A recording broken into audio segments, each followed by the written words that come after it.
welcome to our Nand and Jeet Khemka lecture on rethinking Gandhi in contemporary India. It's a great pleasure for me to welcome our distinguished guests. We normally have this as a lecture by one person, and this is the first time where we are lucky enough to have two. You can say two for the price of one, which is a very un-Gandhian thought. But I think you all know our speakers. Dr. Mehta is a distinguished professor in political science at CUNY. I think his second book in particular, that's the one which I know him best for, on liberalism and empire, from University of Chicago, is a sort of landmark in this area. He is currently finishing a book on war, peace, and nonviolence, which focuses on the moral and political thought of Mahatma Gandhi.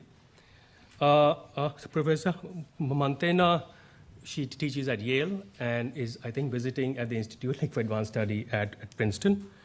And her book her first book was on alibis of empire, and her book now, which she's working on, it focuses on political realism and the political theory of Gandhi.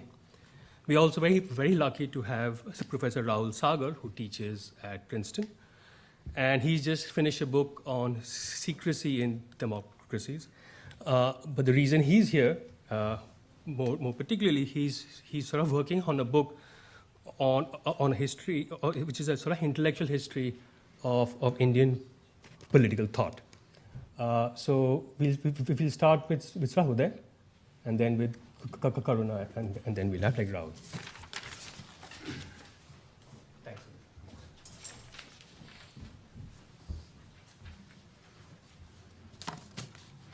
Thank you, Devesh.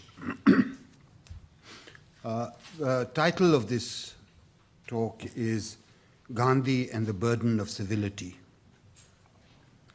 On the morning of February 24th, 1919, in a context vitiated by the recent introduction of the Rowlatt Bills, which proposed to all but explicitly suspend the individual rights of Indians, along with their rights of association and assembly, Gandhi, along with others, issued the Satyagraha Pledge, that is, the call for civil disobedience. It was an act which he called, and I quote, the most momentous in the history of India. End of quote. The pledge stated, and again I quote, in the event of these bills becoming law and until they are withdrawn, we shall refuse civilly to obey the laws. And we further affirm that in the struggle, we will faithfully follow truth and refrain from violence to life, person, and property. End of quote.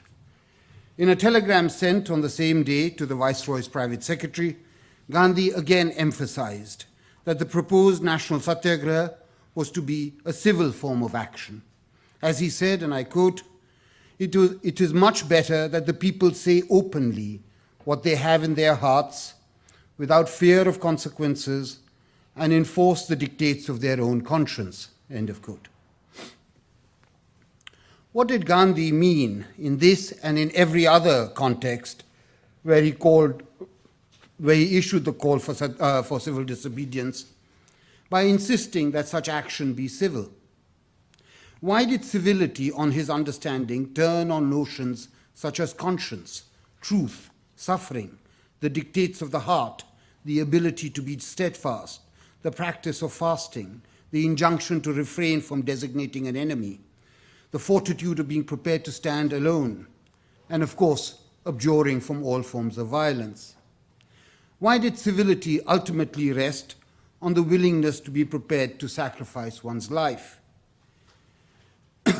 In brief, what was the civil component of such action, which in its rigors was so starkly internal, relying as it did, above all else, on the internal resoluteness of the individual?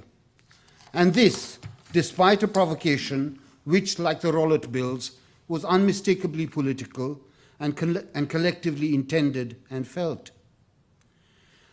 The answers to these questions draw in their fold Gandhi's most radical reflections and interventions into Indian modernity, while also implicitly delineating that modernity from familiar European and nationalist patterns. They also present a stark contrast with many prevailing ideas regarding the basis and form of political protest. Civility for Gandhi was unrelated to the matter of producing a society that attended to the problems of a civilizing process, either as a prelude to a commercial civilization or as the groundwork for democratic or other forms of politics. It was not tied to the demands of living with religious plurality or religious skepticism, the historical exigencies that had been central to the articulation of civility in a European context.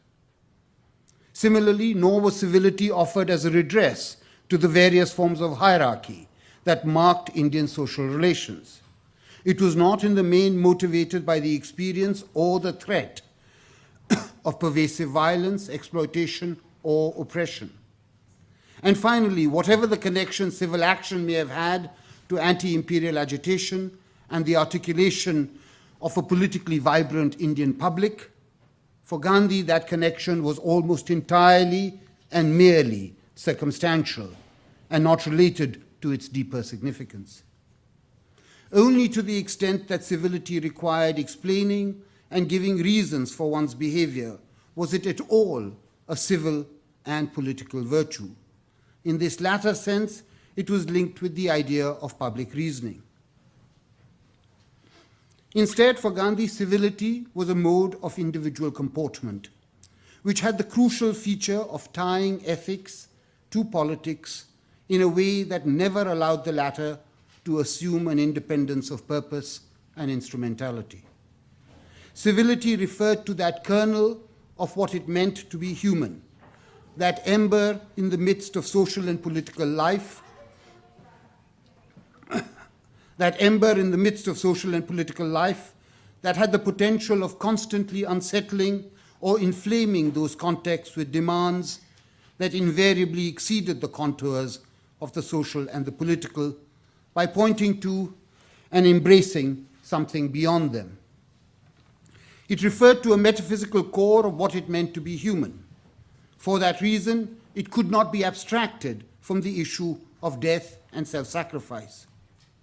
Ultimately, for Gandhi, civility instantiated the ineradicable presence and challenge of the absolute in the midst of the everyday routines of life and struggle.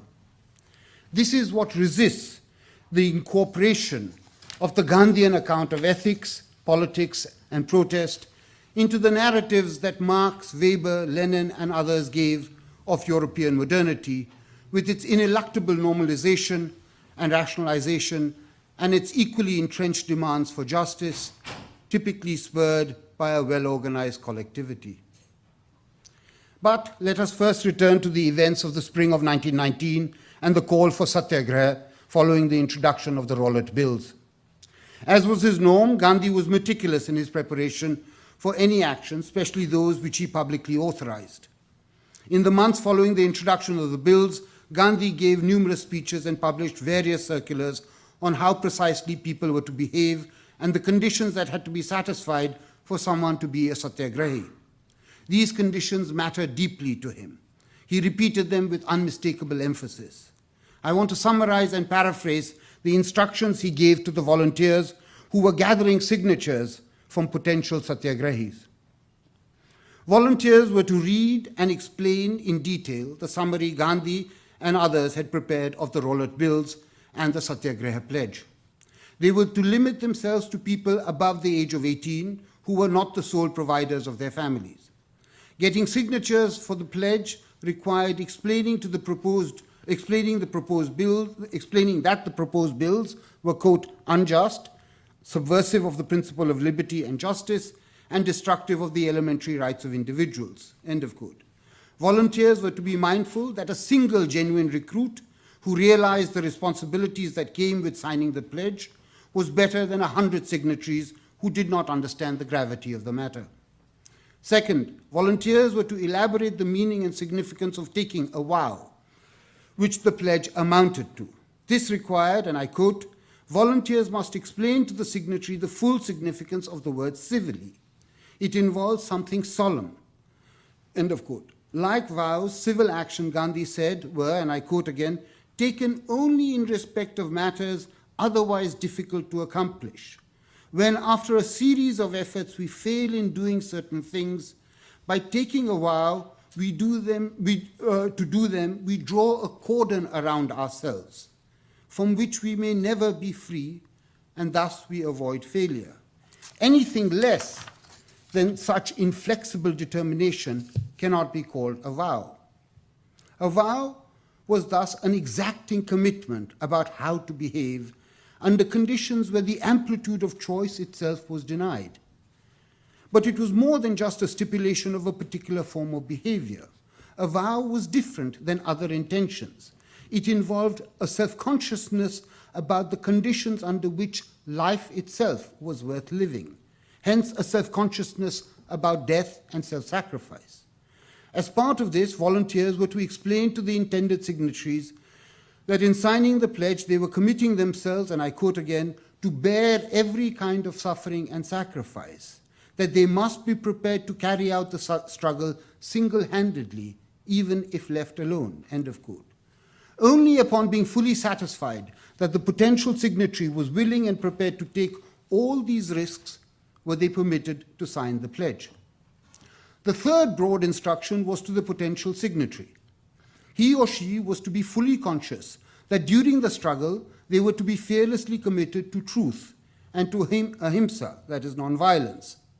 Under no circumstances were they to misrepresent the truth, even if doing so would serve the national cause or undermine the imperial authorities, because ahimsa included non-hatred. But above all, in acting civilly, the signatories were committing themselves to, quote, bear pain and endure suffering, and to live with the consciousness that they were committing themselves to be prepared to die for their convictions. As Gandhi said in a speech on March 7, 1919, quote, Satyagraha was a harmless but unfailing remedy. It presupposes a superior sort of courage in those who adopted it, not the courage of the fighter. The fighter was undoubtedly ready to die, but he also wanted to kill the enemy. A satyagraha was ever ready to endure suffering and lay down his life to demonstrate to the world the integrity of his purpose and the justice of his demands. His weapon was faith in God, and he lived and worked in faith. In his faith, there was no room for killing or violence, and none for untruth. It was the only weapon with which India could get rid of the bills. No one should sign the pledge without fully realizing the full spiritual significance of the Rowlatt Bills or the Satyagraha vow, with all the suffering that it might entail, end of quote. In a manner that further delineated and raised the boundaries around the individual, that is the cordon around the self, Gandhi on April 12th issued additional instructions. There were to be no processions, no organized demonstrations, no hartals or work stoppages. All police orders were to be obeyed, no stone throwing, no obstruction of traffic, no pressure to be exercised on anyone, including crucially on those who had not signed the pledge. At public meetings, there was to be no clapping, no demonstration of approval or disapproval, no cries of shame, no cheers, and perfect silence.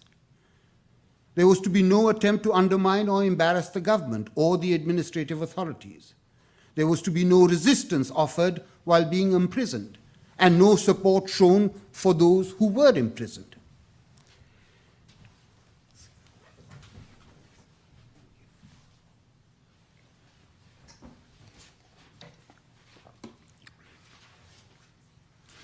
If satyagraha and the forms of behavior it mandated were political acts, they had to articulate themselves without resort to the idea of an enemy or a comrade, or the power of numbers, or the expression of a collective will, or the ability by violence or other powerful means to undermine the will of the imperial authorities, or the coordinated nature of protest. Gandhi eschewed all these familiar modalities of political action and protest. What he advocated had no resonance with either the vanguardism of the well-organized Leninist cadre or the legal and representational challenges that liberal moderates had proposed, which, after all, also turned on the logic of numbers. Indeed, even though Satyagraha was projected as a national response to the bills, it was clear from all the conditions and constraints that Gandhi placed on its public form and the demanding personal conditions that had to be met, that it was hardly designed to give a fillip to mass action. At points, Gandhi seemed even wary of encouraging large numbers of people to sign the pledge. In a speech in Madras, he explicitly stated that it was not the number of signatories, but rather the purity and willingness of their sacrifice. As he said, it is not the number so much as the quality that we want. Let me therefore note down the qualities required of a satyagrahi. He must follow truth at any cost and in all circumstances. He must make a continuous effort to love his opponent. He must be prepared to go through every form of suffering, whether imposed upon him by the government, which he is civilly resisting, or by those who may differ from him. In this movement is thus a process of purification and penance. Believe me, if we go through it in the right spirit, the Rollet bills will be withdrawn, and the country will recognize in Satyagraha a powerful religious weapon. End of quote. There was something audacious. Some called it naive, yet others thought of it as a subtle form of complicity with the imperial authorities, in Gandhi's firm conviction that the bills would be withdrawn by the utter lack of a calculus that distinguished friend from enemy, supporter and opponent. From Gandhi's perspective, it made no difference that love was extended to an opponent or a friend, or that the suffering occurred on account of the government or others who were critical of it, but who were at least nominally one's supporters, or that the truth was completely divorced from circumstantial and tactical considerations. Gandhi denied all of these familiar categories and the logic that typically accompanied them, and through which we understand the rationale of political protest. Moreover, Gandhi denies the familiar understanding of political change and causality. If one takes him at his word, he did actually believe that the purity of penance and suffering offered by a handful of people could and would result in the revoking of bills that had the full statutory and material support of the mightiest political power on earth. It recalls his comment in Hind Swaraj, where he asserted that Swaraj itself did not require a mass movement, but could be had in, as he said, an instant, by the genuine fortitude of a few people. One can view such comments as empirical predictions, in which case their warrant seems implausible, and Gandhi's rhetoric overextended and unduly optimistic. But such a perspective misses the point. These claims are more interesting in suggesting how, on Gandhi's reckoning, the logic of political transformation was itself susceptible to civil and ethical practices which were pegged to self-suffering and indifferent to familiar political and social categories, and which therefore defied the very terms in which politics understood itself. One stark implication of abjuring from familiar political categories, such as friend and enemy, or in the context of the times, British and Indians, was that Gandhi did not hesitate from reversing the vector of civil action so that its object suddenly became the satyagrahis themselves, rather than the British and the Rollet bills. In April, when there was the prospect of his imminent arrest, mayhem and many other forms of violence broke out in the city of Ahmedabad. Buildings were burned, telegraph wires cut, train stops, shops plundered, and some people killed. Gandhi was horrified and ashamed. As he said, and I quote, "A rapier run through my body could hardly have pained me more." End of quote. He insisted that full amends be made by the so-called satyagrahis for this behavior. Property losses were to be compensated. Public buildings were to be rebuilt at no cost to the government. Financial collections were to be taken for those who had lost family members. But, most strikingly, Gandhi informed the people of Ahmedabad, quote, "The occasion has arrived when I should offer satyagraha against ourselves for the violence that has occurred." End of quote. He followed this up by writing to the private secretary of the Viceroy and informing him in the most contrite terms, I quote, "My satyagraha, therefore, will at the present moment be directed against my own countrymen." This took the form of a fast. But what did it mean to offer satyagraha against one's own people?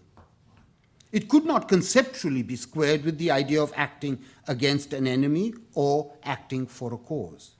Nor could it be made sense of in terms of achieving any external goal.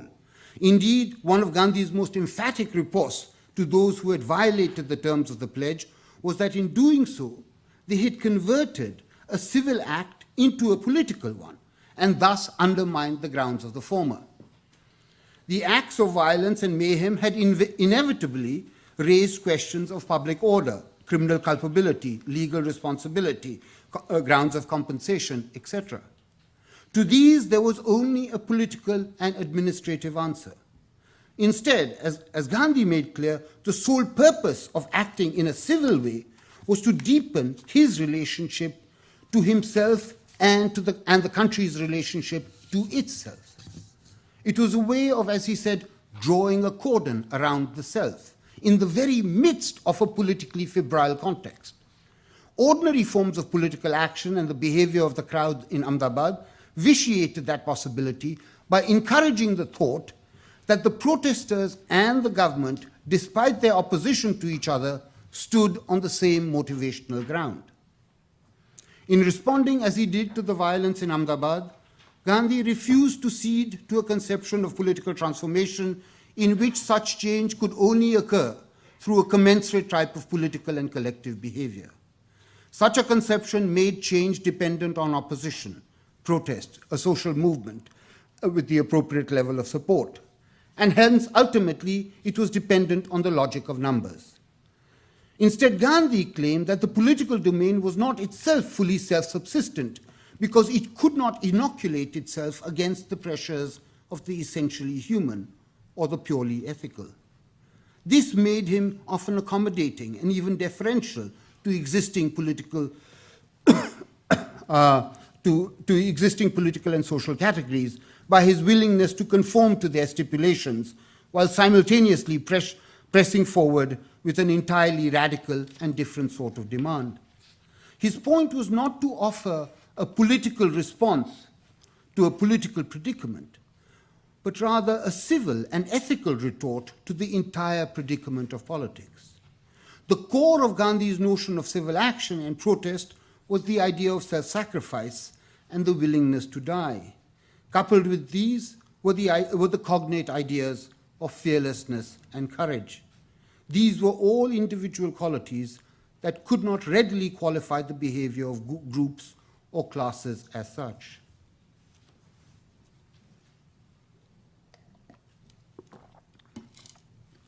Gandhi's most searching reflections on fear, courage, sacrifice, death, and civility belong to the context of the First World War.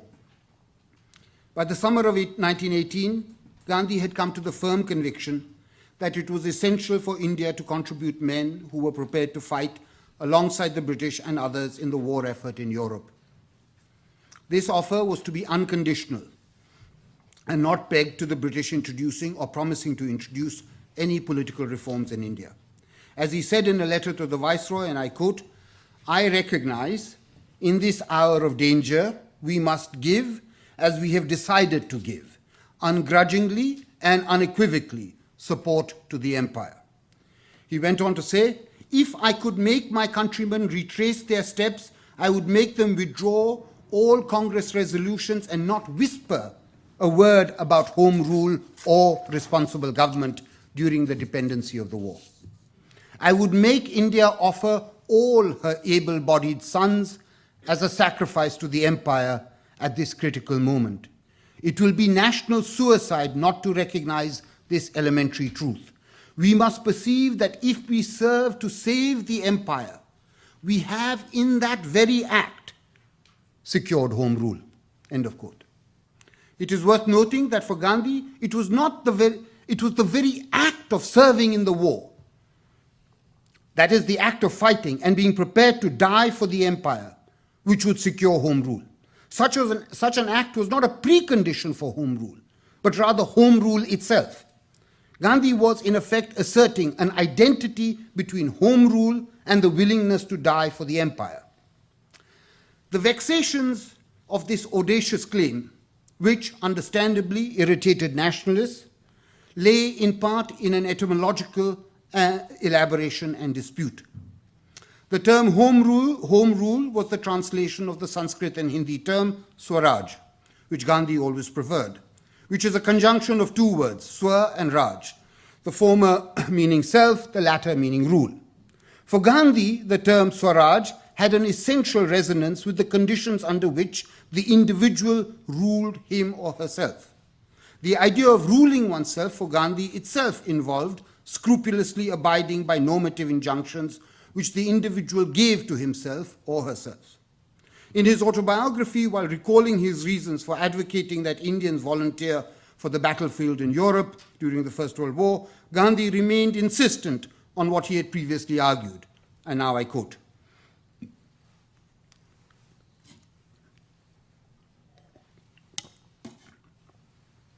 This is from the autobiography. If I desire to retain my connection with the empire and live under its banner, one of three courses was open to me.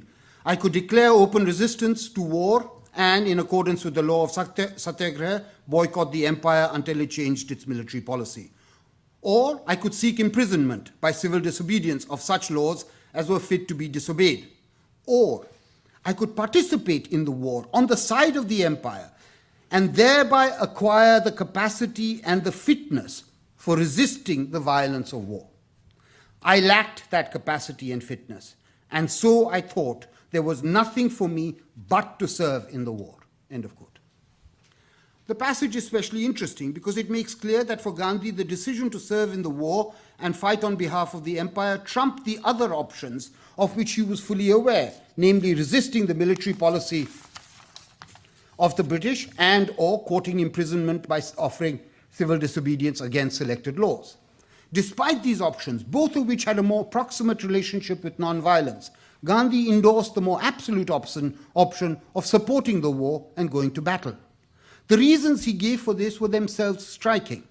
They were first that he lived under the protective banner of the empire and wished to maintain a connection to it.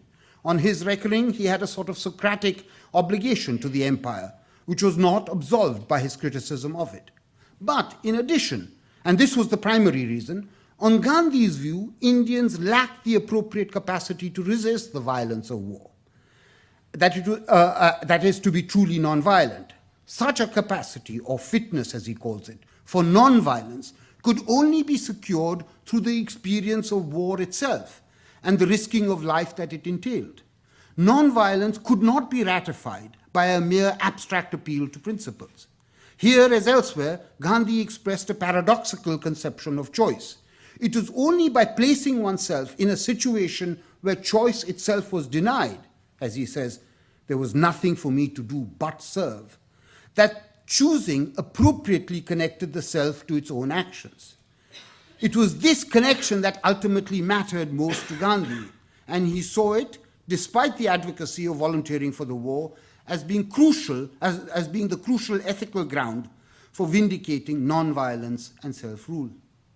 There was yet another reason for Gandhi's advocating that Indians fight in support of the empire. Gandhi was fully aware that the stakes of the First World War was the very survival of the British. In refusing to fight, the Indians would in effect be giving at least tacit approval to a force that threatened to destroy the British.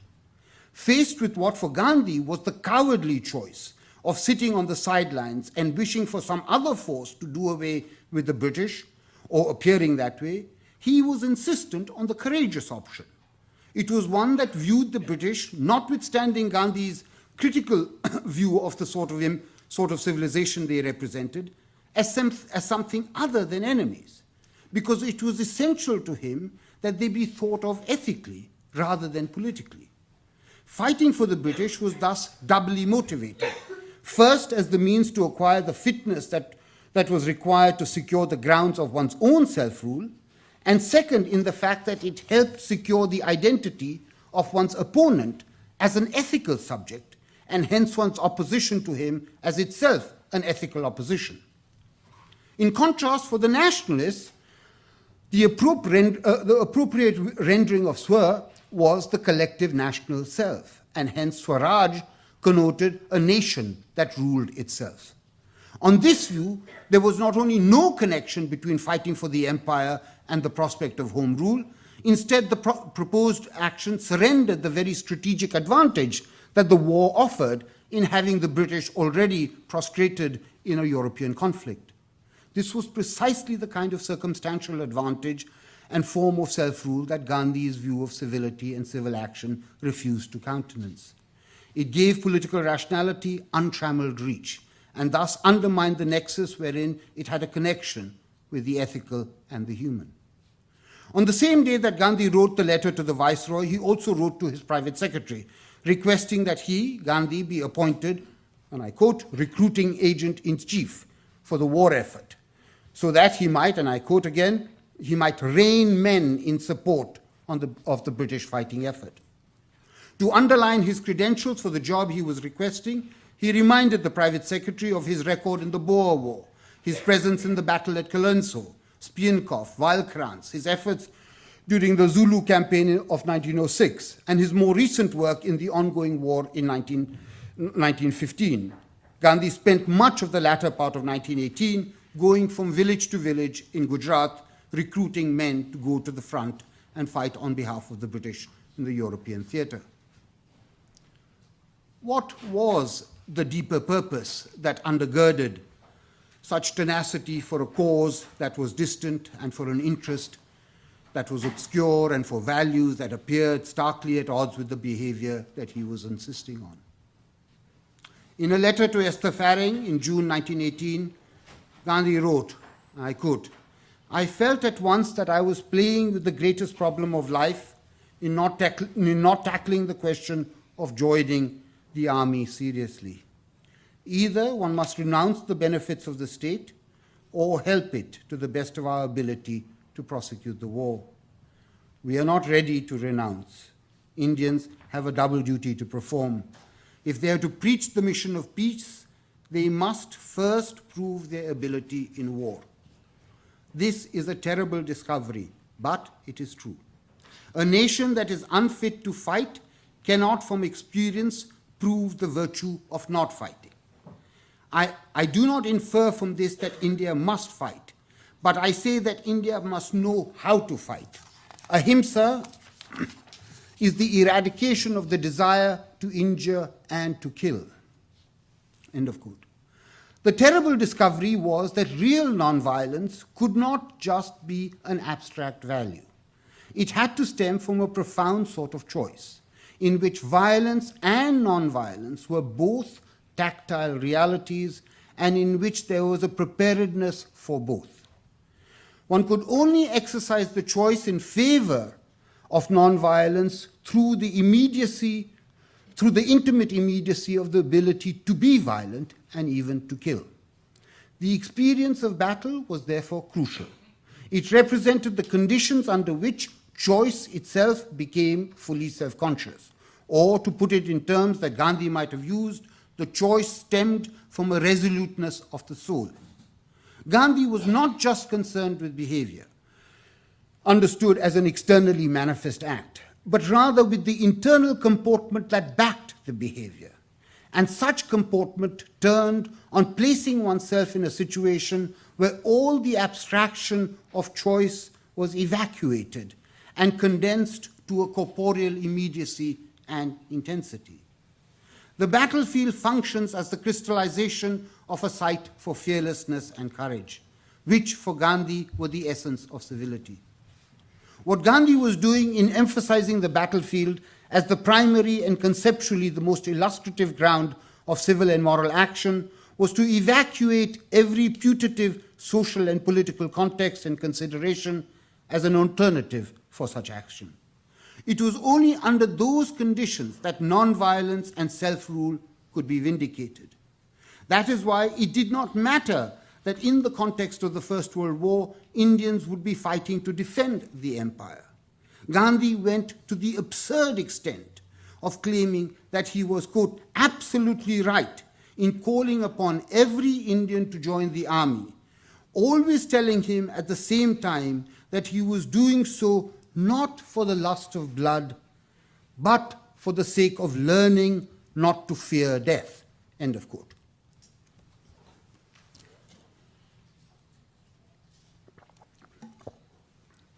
Learning not to fear death. The remark bears repeating. It is at the core of what I've called Gandhi's most radical intervention into Indian modernity and our familiar understanding of politics and protest. After all, it was and is the fear of death and the corresponding importance of security that has served as an anchor in the modern tradition of politics, and that too across a wide ideological spectrum.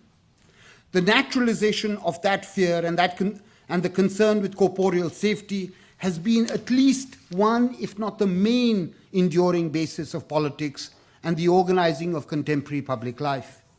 Gandhi, far from wanting to muffle the challenge of death under the assurances of politics or notions such as national security and sovereignty, wished to make it utterly intimate and unsparingly constant. European modernity has also articulated itself around another category, different though closely related to the political, namely the social. There is a family of familiar accounts often linked with the magisterial work of Norbert Elias on the civilizing process, in which civility referred to the slow accretion of new domestic and public practices which produced what came to be known as a civilized society. It was marked by the intermingling of new groups of people who had to accommodate to each other's differences. Over time, this process produced a society that displaced the older language of etiquette and manners, along with feudal and aristocratic norms, and thus paved the way for an ascending liberal and commercial world. A civilized society had within it all the resources that would give it, and especially the middle classes, the energy and the sense of purpose to gradually displace violence and with legality, extend the ambit of trust beyond the family, and widen the scope of empathy and reciprocity, while securing the basis to exploit the working class, control subaltern groups, and in its liberal imperial guise, represent itself as a progressive force for much of the world. Gandhi abstained from every aspect of these broad narratives of society and social development. He was indifferent to the historicism that is essential to these narratives, because nothing of any importance in Gandhi turns on the logic of historical development.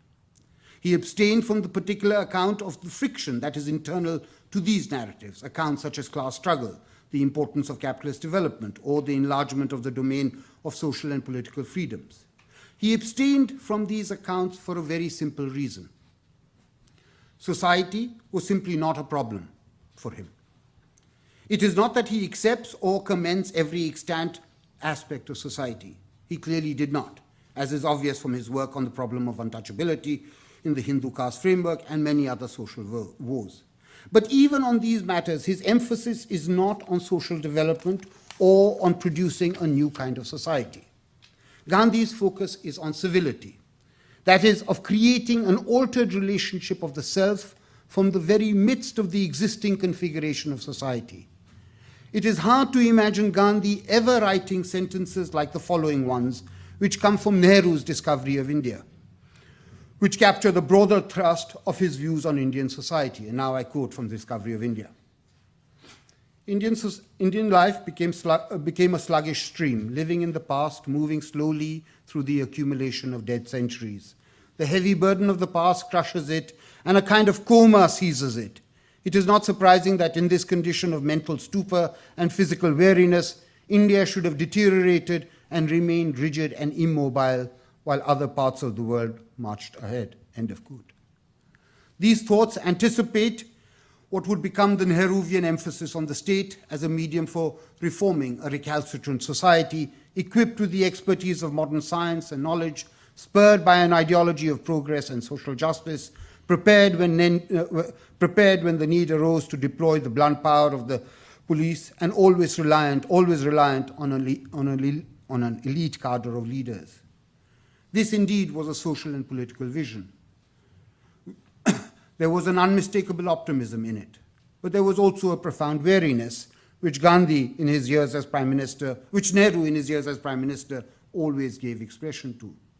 At the root of that weariness was an anxiety that society might remain recalcitrant, that it would resist the call to render it mobile, and that ultimately it might have a logic which could not set it apart, which could set it apart from its European antecedents.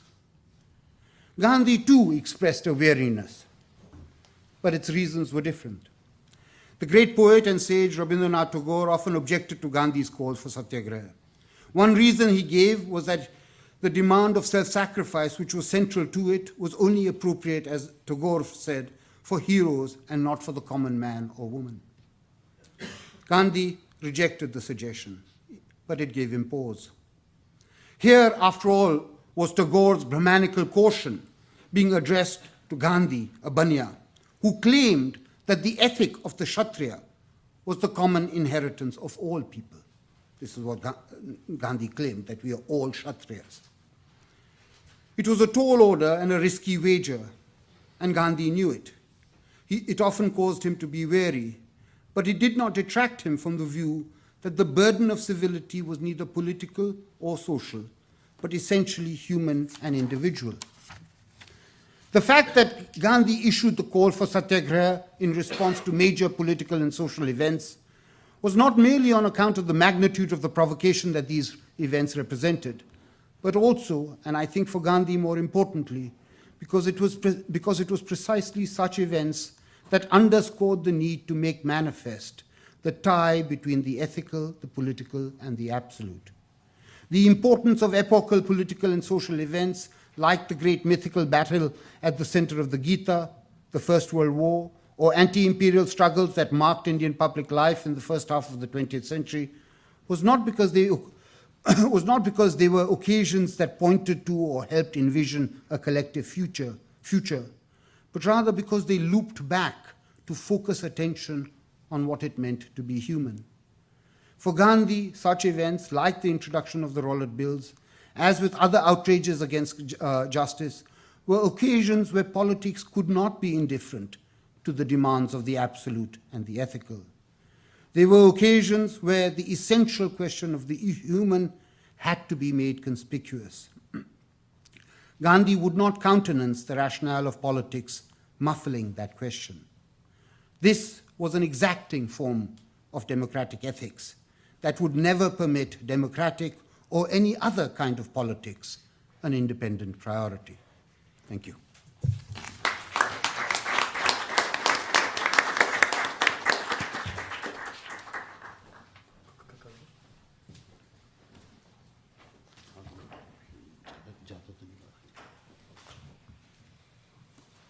Thank you for your patience to hear two papers on Gandhi in one afternoon. The title of my talk is Gandhi and the Means-Ends Question in Politics. Ashish Nandy has eloquently and often reminded us that Gandhi, even in the heavily mediated ways in which he calls us today, remains always and admirably troublesome. His memory, his writings, his commitments, quote, trouble different people for different reasons and in different ways. Most obviously, Gandhi's anarchism, anti-modernism, and his religiously inflected secularism have always been difficult to square with officially sanctioned and user-friendly versions of Indian nationalism, as well as the imperatives of the post-independence Indian state. More generally, Gandhi and Gandhian politics have been subject to a mode of selective appropriation that evacuates these admirably troublesome aspects while trying to retain and capitalize on Gandhi's symbolic and moral prestige. The Anna Hazare moment is only the most recent, obvious, and revealing moment of this. Even severe critics of Anna, like Arundhati Roy and Pratap Mehta, too readily concede that the means Anna has employed might be authentically Gandhian, while highlighting the ways his ends and aims resolutely are not. But as Gandhi believed, and I think he was right, there is always more intimacy between means and ends. And in my view, Anna is un-Gandhian on both counts. But I want to focus on a longer and earlier history of this kind of disjunctive appropriation. Even in Gandhi's own time, in the context of Gandhi's seeming dominance in anti-colonial politics, his political agenda was consistently met with a curious mix of admiration and disavowal. His closest associates in the nationalist struggle expressed reticence, even outright disdain for various aspects of Gandhi's ideology, while clinging at the same time to what they took to be politically useful, his personal authority and his tactics for resistance and mobilization.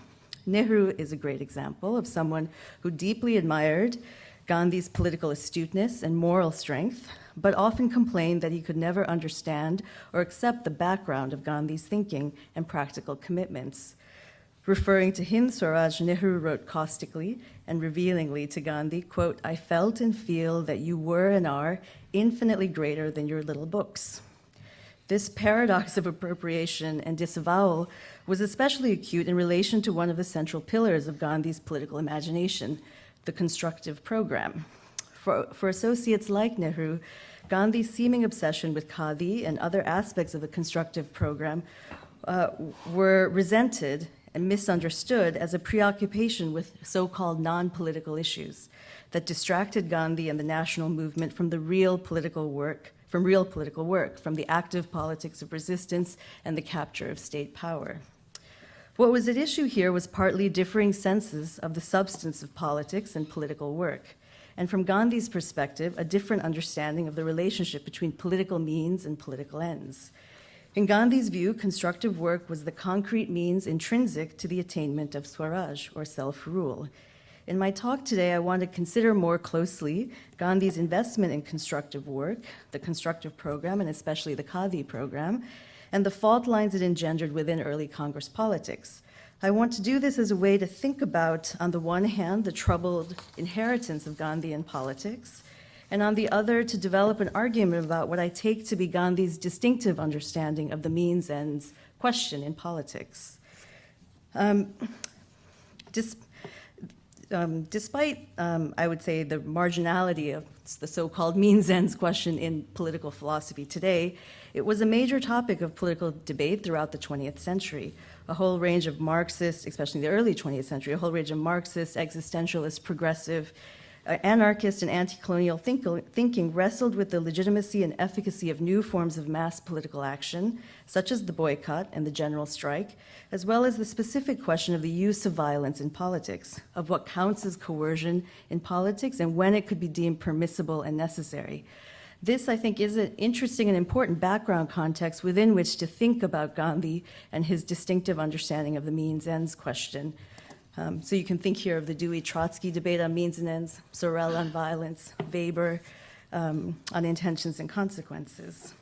Traditionally, though, the means-ends question in politics is construed in terms of a dilemma about whether and to what extent political ends can justify the use of morally dubious and dangerous means.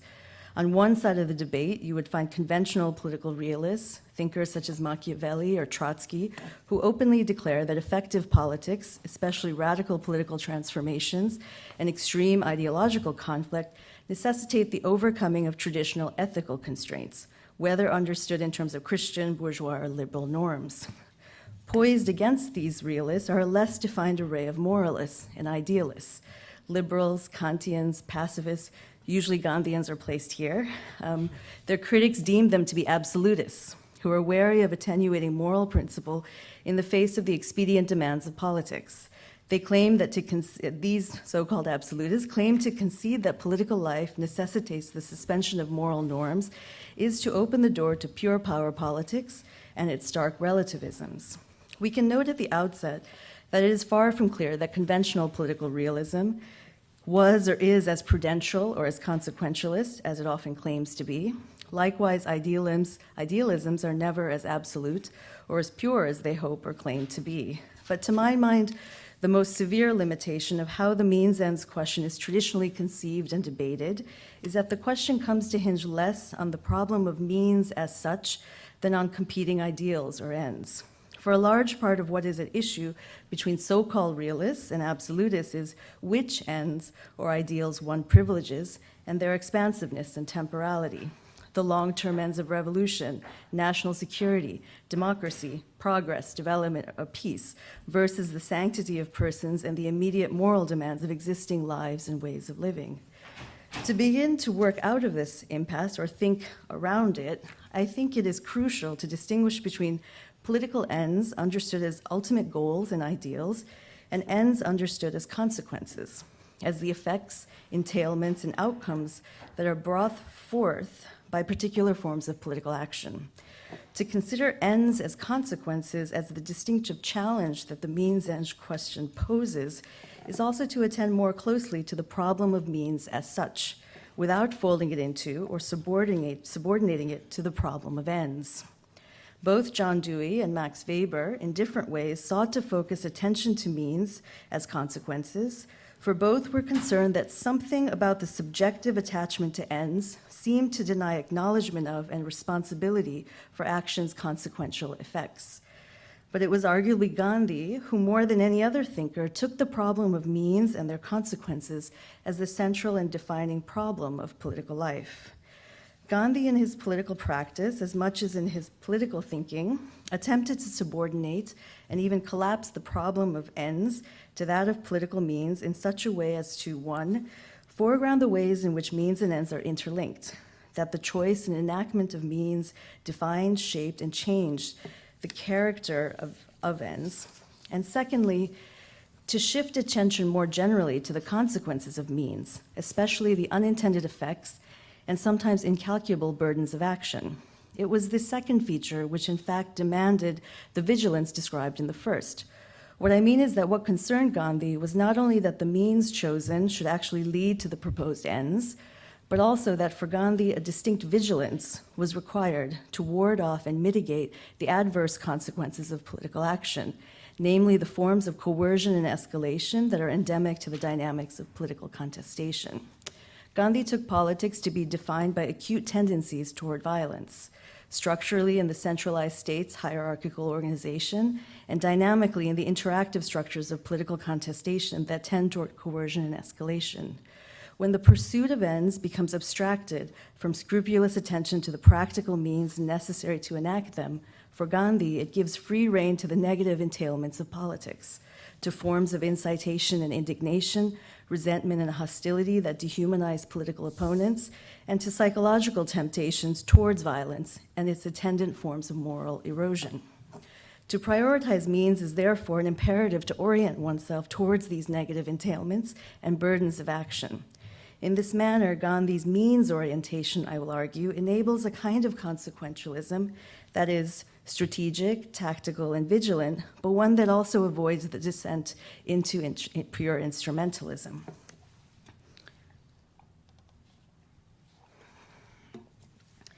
Perhaps the most general Gandhian statement about means and ends took the following form. Gandhi would often say, means and ends are, quote, convertible terms.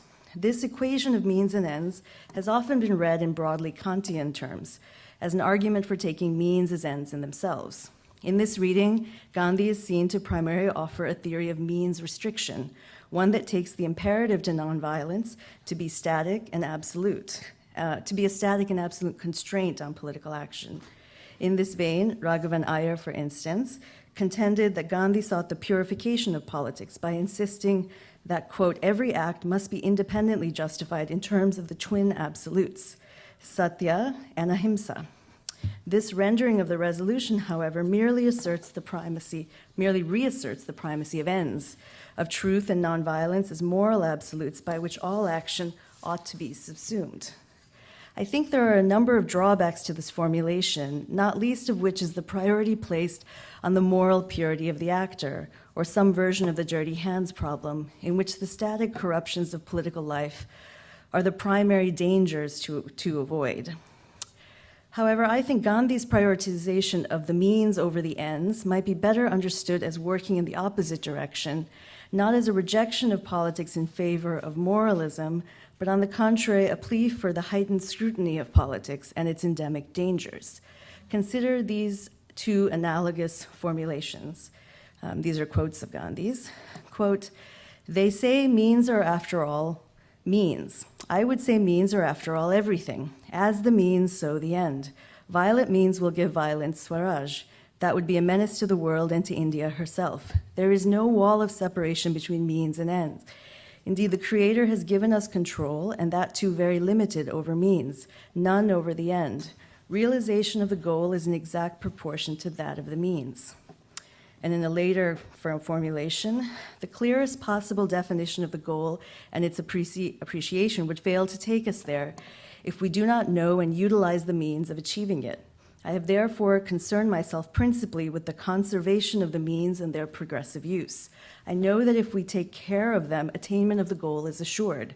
I feel too that our progress towards the goal will be in exact proportion to the purity of our means.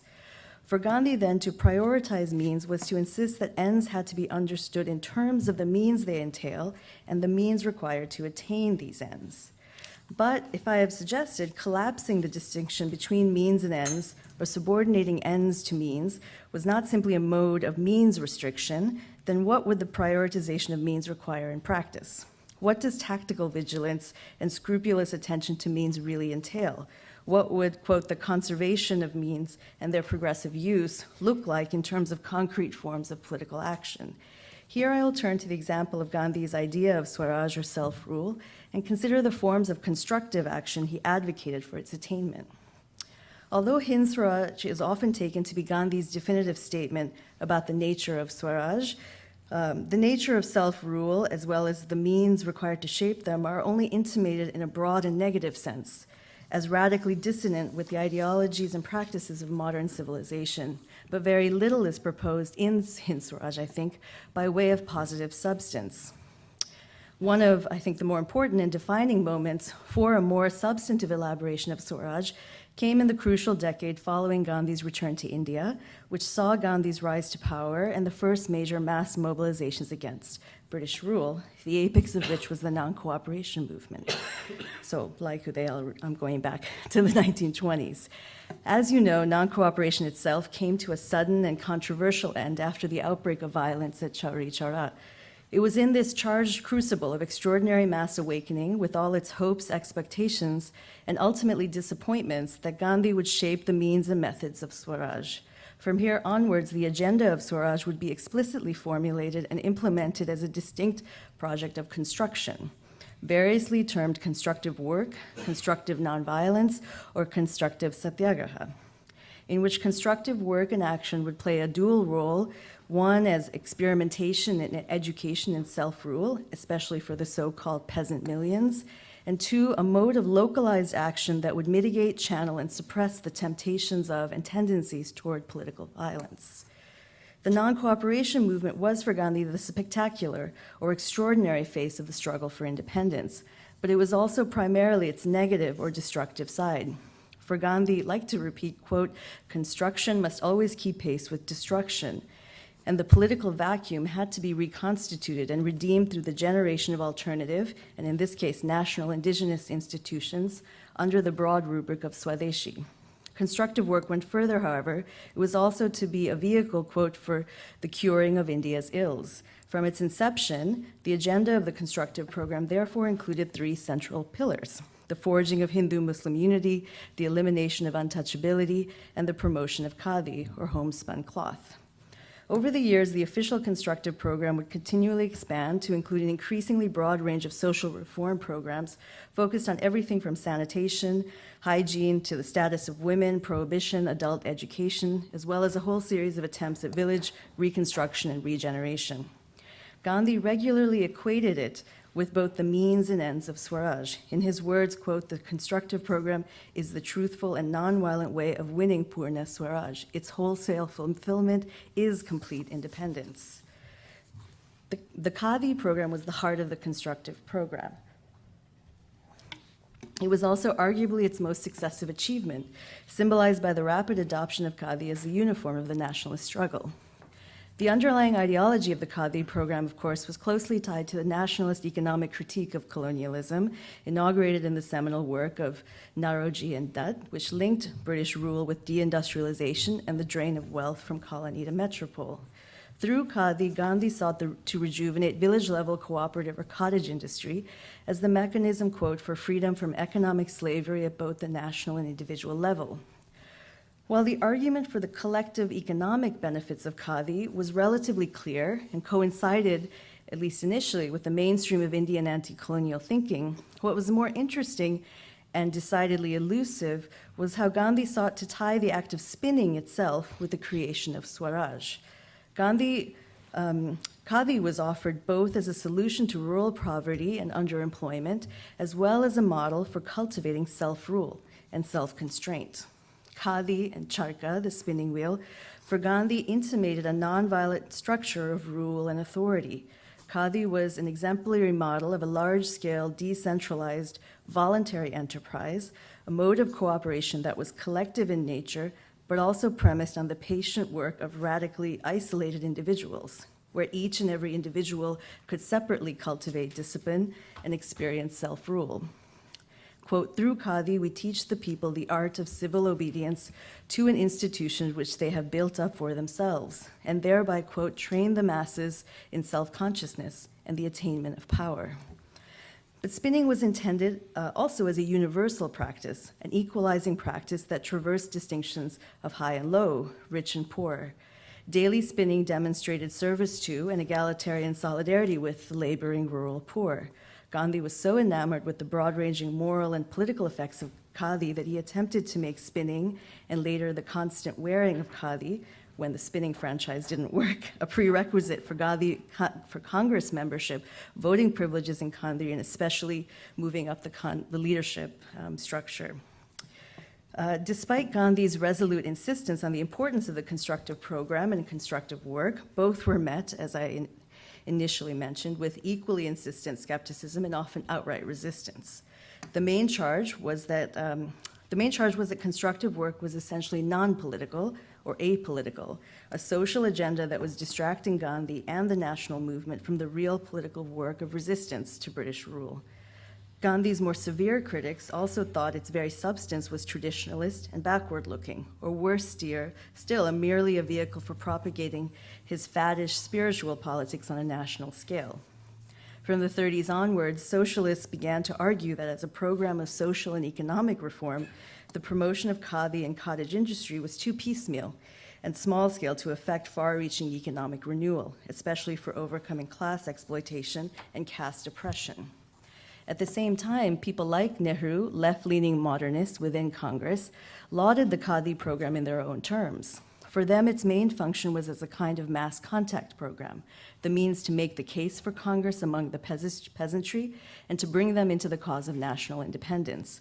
Constructive work was seen primarily as a mode of political pedagogy, of propaganda and consciousness raising that set before the peasants the full force of the moral ideal embodied in the national project. In this way, those closest to Gandhi would invest in the symbolic implications of khadi and constructive work without subscribing to the full range of political, moral, as well as economic and social effects Gandhi himself would attribute to it. At issue in part were divergent senses of the meaning of politics and political education. For Gandhi, constructive work was not primarily a symbolic politics or an ideological project that would prepare the ground for national unity. Rather, it was the actual substance of politics. Quote, constructive work is the basis for solving political problems. Opinions may differ on whether this means the spinning wheel or some other activity, but the time is drawing near when there will be general agreement that the true solution of political problems lies in the education of the people. This education does not imply mere literacy, but an awakening of the people from their slumber. The people should become aware of their condition. Such awareness is possible only through public work and not through talks. This does not also mean that every outward agitation is useless, but outward agitation cannot be given the first place. It is of subsidiary importance, and it depends for its success entirely on the success of that which is internal, vis-a-vis constructive work. The end of the quote. Awakening and awareness were, for Gandhi, substantively defined in terms of the cultivation of fearlessness and discipline. And the aim of, quote, solid political work was training towards them as foundations of both the art of resistance as well as that of self-reliance. For Gandhi, quote, such training cannot be imparted by speeches alone. Rather, teaching this art to the people was made through, quote, silent, patient, constructive work. This was, quote, a task essentially for our national workers who must go and settle in the villages and in their midst win their confidence by dint of selfless service, identify themselves with them in their joys and sorrows, make a close study of their social conditions, and by degrees infect them with courage. As experiments in and education for self-reliance, Gandhi understood constructive work in terms of self-consciousness as opposed to national consciousness. Its substance was not the cultivation of duty to the national project as much as regaining the power of action. For Gandhi, the educated elite, the impatient youth, and political radicals tended to equate politics and political action too easily with, quote, the clamor for unadulterated excitement and the immediate capture of political office and power. They were, quote, addicted to the politics of speeches, resolutions, declarations, legislation, and of cultivating and exciting public opinion, and therefore shunned the solid and again silent work of construction upon which the moral and political revolution of the masses depended. Crucially for Gandhi, sustained constructive work was also important as a bulwark against excitement and incitement, against the harboring of resentments and impatience that tempts one in the direction of political violence. And in this respect, like the act of spinning itself, the imperative to work was a universal pedagogy, a remedy for both the political elite as well as the masses. On the one hand, quote, we want the people to become immersed in industries and constructive activities so that their temper is not exposed to the constant danger of being ruffled. On the other hand, absorption in common constructive work will, quote, steady and calm us. It will wake our organizing spirit. It will make us fit for Swaraj. It will cool our blood. The act of spinning again exemplified in miniature a practical and immersive exercise that cultivated patience, industry, simplicity, as both an experience of self-rule and as, quote, a protection against passion and anger. Against the militants, Gandhi argued that the frenzied call for resistance and disobedience was something as broad and abstract as independence. Quote, without the cooperation of the millions by way of constructive effort is mere bravado and worse than useless. Likewise, against the socialists, he contended that, quote, those who play upon the passions of the masses injure them and the country's cause. Agitation against every form of injustice is the breath of political life, but my contention is, divorced from the constructive program, it is bound to have the tinge of violence. In these sharp contrasts Gandhi drew between the politics of speeches versus constructive work, agitation and revolution versus ordered progress, we can discern the fault lines that would eventually split apart Congress politics and Gandhian politics. Ironically, it would be the Gandhians themselves who would start to characterize their constructive activities in the language of their critics as primarily humanitarian and apolitical. The constructive program divorced from a political project would in the long term lose sight of any political objective. And as a result, partly, the post-independence Gandhian movement has come to inscribe the agenda of social reform and village reconstruction in terms of the depoliticized language of development and moral reform. Likewise, decisively unmoored from constructive work, what sometimes comes to pass as Gandhian protest of an overtly political kind, for example, in the staged public fast by prominent politicians, as well as in the whole culture of intimidating street marches and boycotts, can appear as little more than orchestrated farce, but unfortunately of a kind that contains more than a tinge of violence. Both appropriations entail a fair degree of moralism and righteousness, shorn of the self-constraint and localized action characteristic of Gandhi's distinctive approach to the political. I'll end on a final comment on what constructive work reveals about Gandhi's understanding of the means-ends question. In the literature on Gandhian politics and political thought, constructive work and the constructive program are rarely taken to be either historically consequential or conceptually important. When not completely ignored, they are viewed more often as signs of Gandhi's progressive social commitments, but not as theoretically significant forms of nonviolent politics in action in their own right. Constructive work, I think, exemplifies Gandhi's sense of the deep reciprocity or convertibility of means and ends. But less than a model of means restriction, means are taken to be ends in the making or ends creative. In constructive work, then, the principle or end, Swaraj, is enunciated in the action itself. But in addition, it was also a mode of political action that was strategic or vigilant. That is, it was inframed by what I would call a non-instrumental form of consequentialism. Instrumentalism traditionally calculates the connections between means and ends in a way that objectifies and distances means and their consequences from ends, from the actors and actions that are meant to bring them about.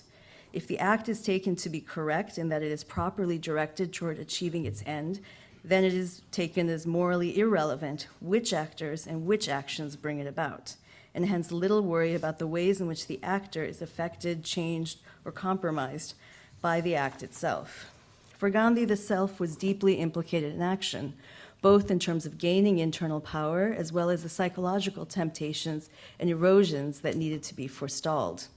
In the case of civil disobedience and non-cooperation, that is, in negative or destructive satyagraha, this kind of self-limiting action sought to mitigate the resentment that action entails, most importantly by taking upon itself the burdens and consequences of action. Likewise, in constructive satyagraha, perhaps especially in its more pedagogic forms, self-limiting action attempts to undercut psychological impulses like impatience, bravado, self-righteousness, dogmatism, through the self-conscious cultivation of confidence, trust, and authority through work and service. Abstract ends like Swaraj needed grounding in immediate, intimate, and precise practices, such as spinning, as a way to ward off the temptation to look for, quote, short, violent cuts in politics, for psychologically satisfying but ultimately self-defeating gains. Thank you.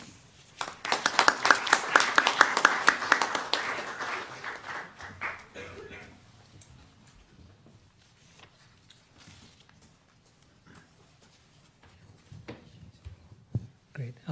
Devesh, thanks for having me here, and thanks Uday and Karuna for two really fantastic papers.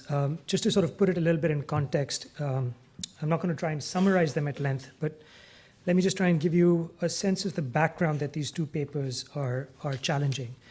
So when Nathuram Godse, Gandhi's assassin, was on his trial, he said that one of the reasons he had killed Gandhi was because Gandhi wanted the world to live up to an impossible standard, the standard of nonviolence, and that Gandhi himself had violated that standard during World War I when he had tried to actually recruit people for the British.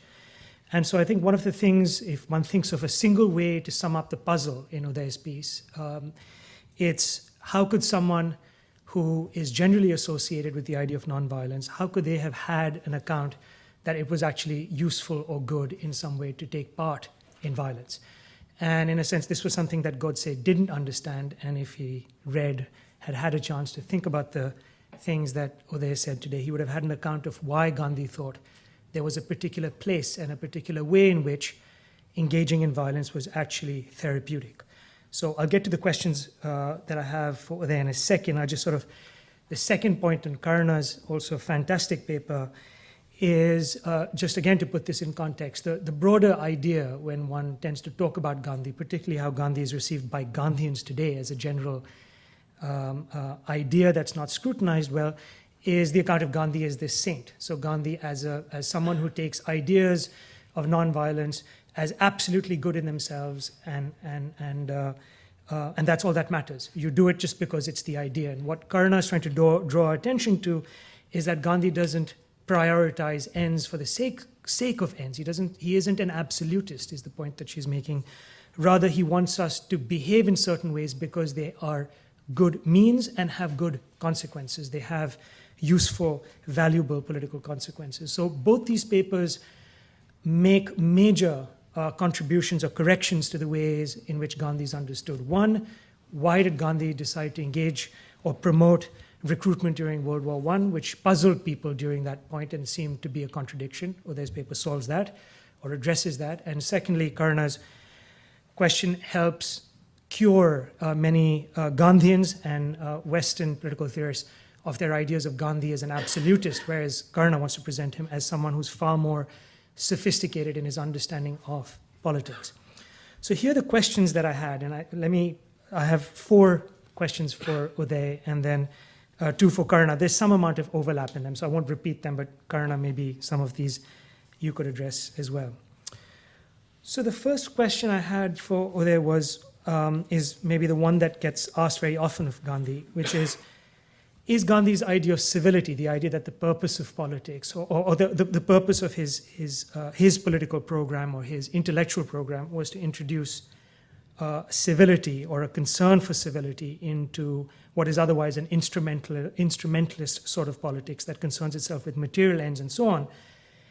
The question is Gandhi's politics feasible? Now we tend to ask the question about feasibility in terms of efficacy. So, is nonviolence really efficacious? Will it deter an enemy, or will it produce the political change that one wants to bring about? But I want to ask a different kind of question about efficacy, which is, if the purpose of this kind of political protest that Gandhi wanted to push forward was to really bring about a change in the actors themselves, it seems that in practice Gandhi often failed. So satyagraha is not particularly feasible and not particularly practical, not in terms of the ends it achieves, but the fact that the people doing it themselves can't seem to live up to the standard. So Gandhi repeatedly said that he was frustrated by his inability to actually bring about the kind of satyagraha that he wanted to. So it seems satyagraha, there's this question about, is it practical? Now that's, I think, a less important question, and the next three, I think, are the ones that are more core. The second is the question that I think Tagore asked Gandhi, which is that the kind of intense sort of demands that Gandhi thought satyagraha consisted on, the list of things you gave us, be silent, for instance, don't protest, don't intimidate, don't target those that don't cooperate with you in your ventures, and so on. Tagore's critique or response to Gandhi was, really, the demands are so incredible that what you're doing is replacing politics with religion. You are, in a sense, Gandhi's push for civility was really the opposite of emancipation, because it required something. It required people to follow Gandhi, to follow his diktats, to follow his account of what nonviolence was, what God, in a sense, revealed to him. And so Gandhi's program may have been one of civility, but it also seems to be one of tyranny. That's at least what Tagore wanted to say to Gandhi. His program was not one of emancipation, but one of, as Tagore put it, a new kind of dictatorship. He said, we've just replaced the idols. Gandhi is being followed by people in the way they followed the better-born aristocrats of prior days. And the demands of his system was such that people couldn't live up to them without just blindly. All they did was blindly follow Gandhi, not actually incorporate what he wanted to say. So the first point was, is Gandhi's idea of civility practical? The second was, is it tyrannical? The third is whether it's really about politics at all. Because if one thinks about politics, politics is in some fundamental sense about interest. And Gandhi's idea of civility, in a sense, is fundamentally about being selfless, about not being self-interested. And here one might sort of say that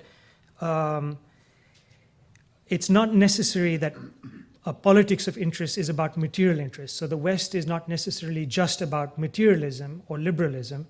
There are accounts of political life in the West that focus on the non-material. So the Greek ideas of politics, for instance, the ancient ideas of politics in the West are about happiness. So they still speak to interest. They speak to a non-material interest. People do certain things. They make certain sacrifices. They behave courageously on the battlefield. The Greeks said to their own people, Plato and Aristotle said to their followers, because you sacrifice your life and you live courageously because this is the meaning of a happy life. But Gandhi's account is not really about interest, not even about that kind of interest at all. It's about selflessness completely. You don't exercise courage because it's in your interest to live that kind of life, a courageous life. Rather, you exercise courage because you're being completely selfless. You're living for an idea that's not necessarily yours. And I guess the last point is then, just to sum up, if Gandhi's idea is not particular, if Gandhi's idea of civility has challenges of practicality, it seems to have a tyrannical element to it, it doesn't seem to be about interests, it seems to be about selflessness, then really the last question is Gandhi's idea of civility really humane, or is it about something that human beings can really be? Is it a kind of civility that is humanly possible? It's not to say it isn't glorious. It's not to say it isn't magnificent. And I think your presentation of it was absolutely spellbinding. But the question as we step back, I think we have to ask ourselves is this an idea of civility for human beings? Can human beings be civil in this way? And then let me just turn to these, I guess, one and a half questions for Karuna. So as I was saying, Karuna's account tries to draw this distinction. It tries to say that Gandhi's view of politics is not really focused primarily just on the ends, but Gandhi takes means seriously and recognizes that in some ways means have consequences of their own. So Gandhi's a kind of consequentialist, one who's attentive to the consequences of the means that have been chosen. I think I thought the presentation was fantastic, but I think the question for Gandhi, and Karuna can play the role of intermediary here, is that Gandhi's, let's call them contemporaries, and I'm thinking here particularly of Tagore and Ambedkar, his two sort of perhaps most interesting critics.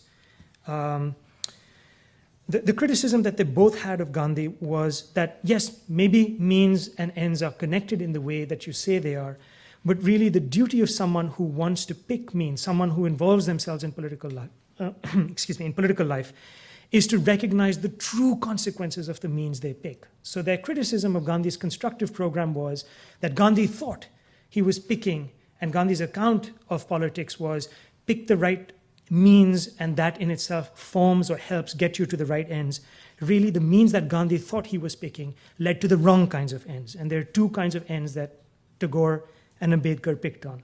The one that Tagore picked on is the one that I was raising with in response to Uday's, which is, this is, for instance, Tagore says in this famous essay, The Cult of the Charkha, he says, in response to the Khadi program, he says, all that's happening around me is people are spinning the wheel. They don't know why they're spinning the wheel, but they're spinning it because they think by doing this, somehow they will attain Swaraj. And I'm not sure if they will, because they're spinning the wheel for you, not for themselves. So I think what Tagore wanted to say to Gandhi was that Gandhi had failed to understand that interest sabotages politics and good intentions all the time. And so what Tagore would want to say to Gandhi is, you don't need just consequentialism, you need self-reflexive consequentialism.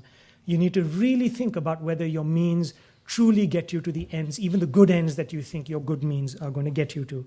And so a good example of this is when Tagore writes to Gandhi and says, you've asked for people to burn foreign cloth. Wouldn't it just be better to give foreign cloth away to the people that have no clothes? Wouldn't that be better? And Gandhi's reply is simple. Everyone must spin. Even the poet must spin.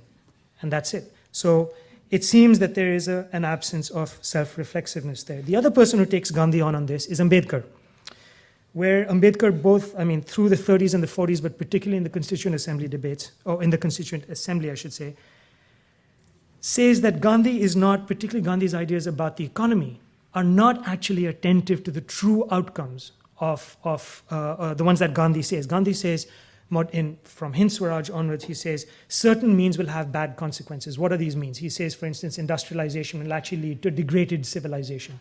So the means that you think will get you to emancipation will actually cause your slavery. Okay, says Ambedkar, fine, I agree. Let's look at the reality of Gandhi's proposals. And he says, if you take the village life, he says in the Constituent Assembly, when Gandhi's ideas are put aside, why are they put aside? Because he says the village is really the den of vice, the cesspool, he says, of ignorance and domination. And Gandhi's idea of resurrecting the village won't actually produce the good outcomes of emancipation. It'll just lead to prolonged domination. And then he says the same thing about Gandhi's ideas on khadi and small industry. He says, industrialization is the only means by which Dalits and the untouchables will actually have freedom, because that's the only means by which they can educate themselves, stand up, and be autonomous and autonomous self-governing individuals. And once again, Gandhi's means are actually destructive, not just of the ends that Ambedkar thinks is valuable, but he wants to say to Gandhi's own ends, which is a more humane or just society. So those are the two sets of comments I had. I hope they make some sense. But even if they don't, the papers made a lot of sense. So thanks very much.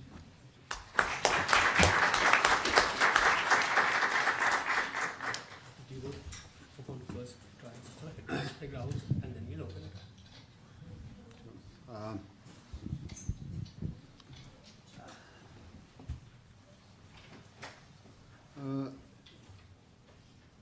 Rahul, just correct me if I'm wrong. Is your first question to me and your fourth question roughly the same? They circle around, yes. All right. So here's what I would say to the fourth question about, is it human, is it practical, is it feasible?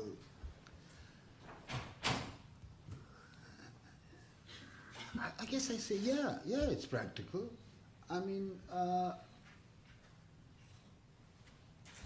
people are courageous all the time. I mean,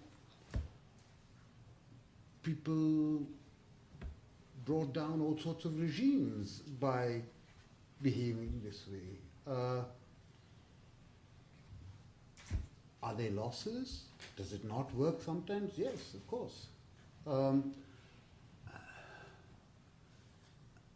Is there a kind of algorithm for getting it right? No. But yeah, I think I guess when I see people in Zuccotti Park or those millions of people who brought down all sorts of nefarious regimes, or when I reflect on the fact that, decolonization was largely without massive violence. I don't think it's pie in the sky. I mean, I think courage is a real value. It's a real thing. Now, having said that, I also think that, and what I don't talk about in this paper is, and this is where I think, in some sense, Tagore fundamentally misunderstands Gandhi, is what I see as being a very kind of important ingredient of Gandhi. At least Gandhi at his best. I think anyone speaking about Gandhi should start by saying what Ashish Nandy, I think, once said, that Gandhi is not always Gandhian. So with that as a kind of stipulation, it seems to me the thing that I think Gandhi always emphasizes, and which I think Tagore never takes quite seriously, is the element of patience. Gandhi is prepared to be incredibly patient. He is in it for the long haul. So, and the importance of patience is that I think for Gandhi, patience is the quality through which the self is transformed. So, it's not that Gandhi expects a kind of heroism from anyone. He thinks there are ways in which we can all be capable of, or we are all capable of, a certain kind of fearlessness and a certain kind of courage. And that takes time. I think that, Gandhi in fact says this at one point. He's speaking to Margaret Brooke White, and she's just come back from her first session at the Charkha. And she makes some comment about how it's pretty repetitive. And Gandhi said, yeah, it's meant to be. It's meant to be repetitive, it's meant to be boring, it's meant to actually give you the experience of time. You're doing the same damn thing over and over again. So I think that matters, that there is in Gandhian, there is as part of this metaphysics, a kind of emphasis on slowness, on time that is required to change yourself.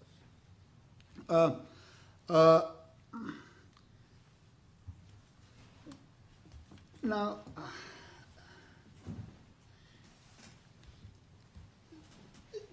the thing about interests is in politics ultimately about interests. If I understand your question right, I guess, look, it seems to me a lot depends on how seriously one takes what, for lack of a better term, I'll call a kind of Gandhian metaphysics. If one takes him serious, and it's something I feel a bit agnostic on, but in any case, it seems to me it matters if one takes Gandhian metaphysics seriously. And what I mean by that is if one has the view that, look,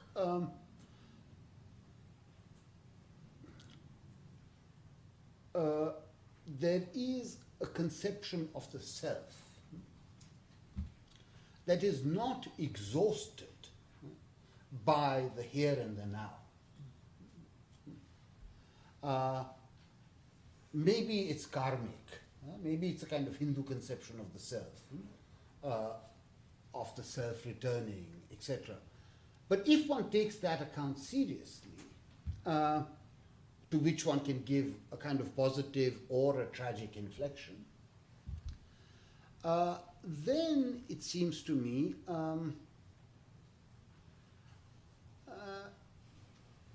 Gandhi is not indifferent to interests.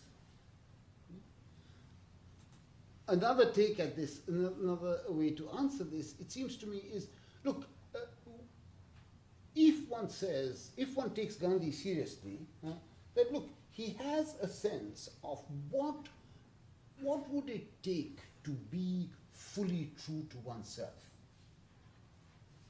And that's the purpose of life. To come to that understanding of what it would take to be fully true to oneself. Well, one might say that's really addressing the big question of interest. That's really trying to figure out what it's all about. And I guess what I'm suggesting is that what I find interesting is that Gandhi wants these big questions, the big questions about what does it mean to live? What is my kind of deeper self? He wants these questions addressed,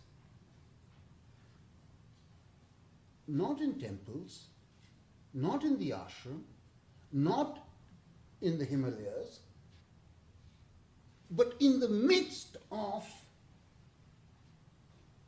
the agitations for civil disobedience. So my answer to your very thoughtful question is, in some sense, it's hard to answer your question without actually bringing in this other big stuff. I think, but it's also, I think, what makes Gandhi truly different. It's what I think makes him have a genuinely different account of whatever you want to call it, politics, vision of society, vision of life, etc. It's not just a kind of small modification. You know, when you say fearlessness is actually the root of it, it's not a small modification on the kind of Hobbesian tradition. It's actually dispensing with that entire tradition.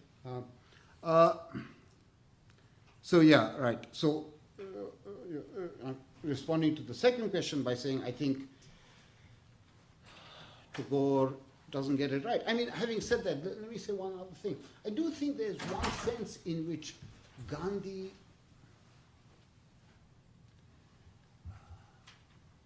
it's ironic, I think, in the kind of Tagore-Gandhi interchange.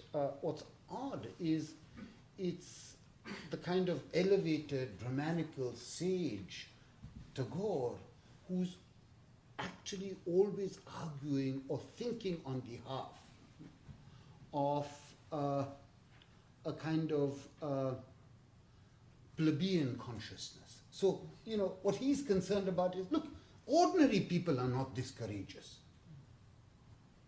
Who are you to ask of ordinary people such an extraordinary thing? And there is Gandhi, the Banya, who's saying, hey, look, actually, ordinary people are capable of truly extraordinary things. And sometimes, I think, though Gandhi is not the sort of person who would say this, it's almost as though there is a sense in which there's a kind of Brahmanical condescension towards the ordinary, where the ordinary person cannot be heroic. And I see Gandhi as saying, no, actually, the ordinary person is a Kshatriya. The ordinary person is capable of this extraordinary selflessness. Okay, maybe I'll just say a couple of quick things and we can open it up. Maybe following up on, so I think the 2 points that I take you to be saying is that Gandhi and Tagore and Ambedkar's criticisms of Gandhi were focused on means, and that Gandhi was absolutist in some way and not taking this into account.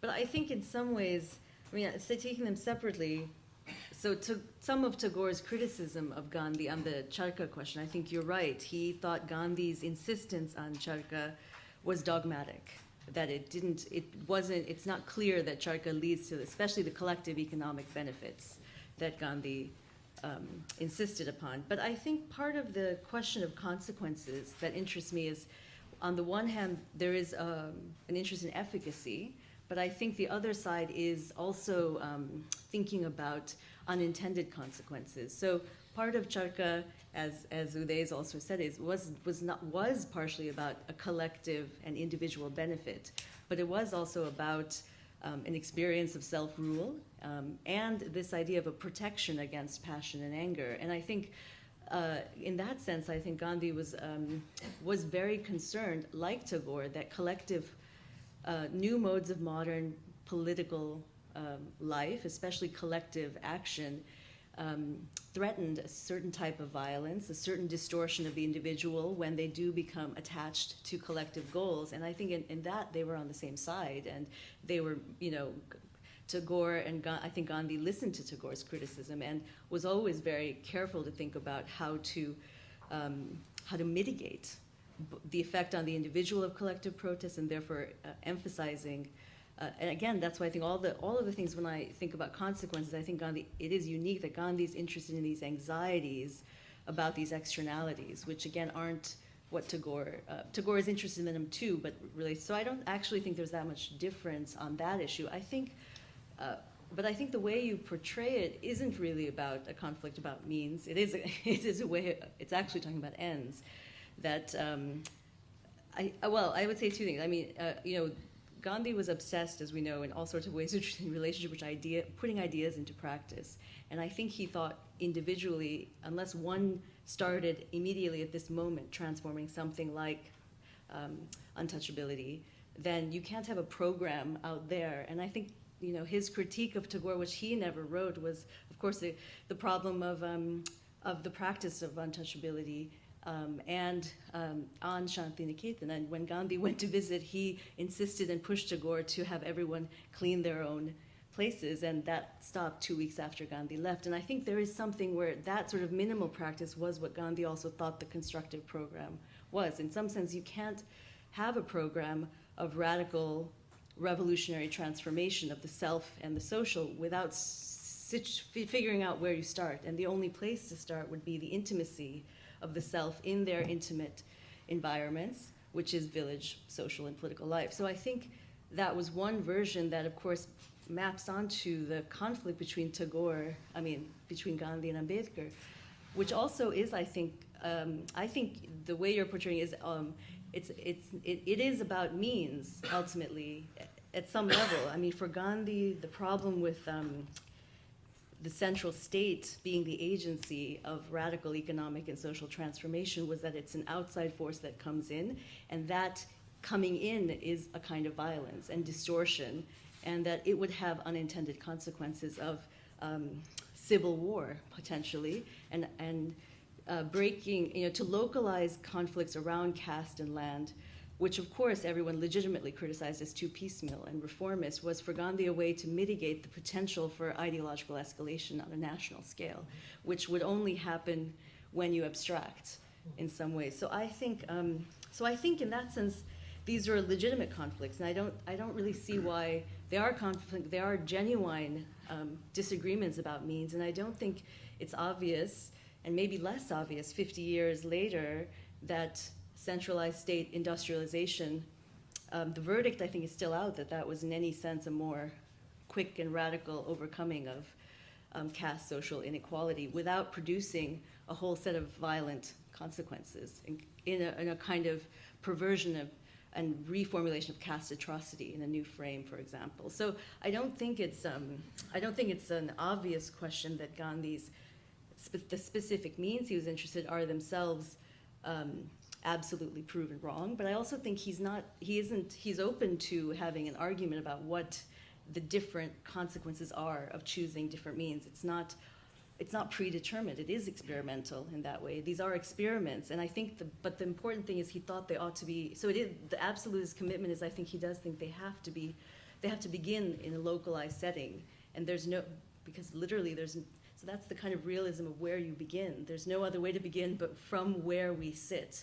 We can't, and to have a nice blueprint outside has nothing to do, and that's, I think, what the debate with Nehru, everyone else, in a way it's also a rhetorical strategy of Gandhi to say, stop talking about a dispute about ends, because unless we can individualize that as two competing programs of concrete action in the here and now, that's the level in which I want this conversation to take place, partially because it also disallows the kind of escalation, I think, and rigidity of a kind of political, as he would say, the politics of an ego-driven politics of positioning rather than a more conciliatory. And I think ultimately then the interest is really about, the question of consequences is to focus on orienting one to not efficacy but also mitigation of what we know to be always possible in politics.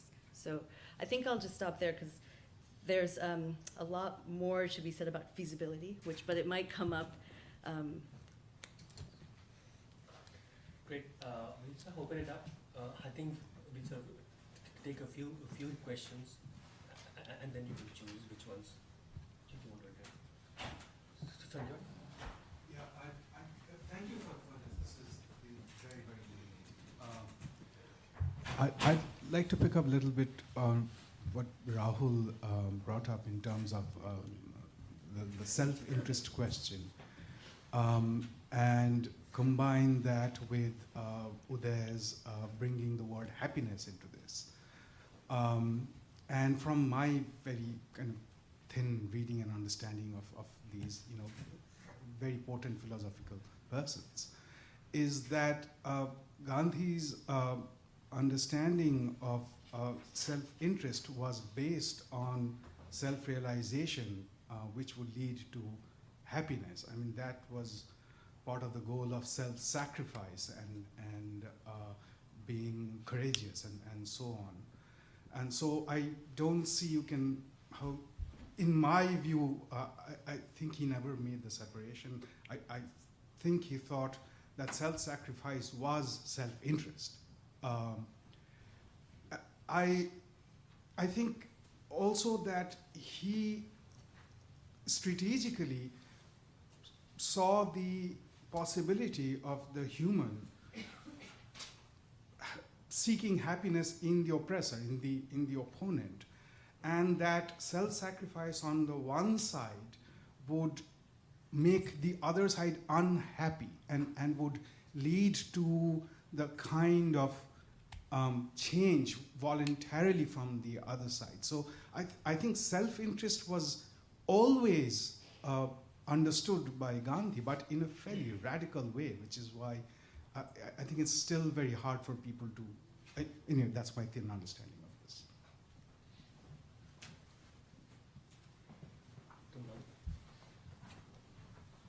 We'll take a few and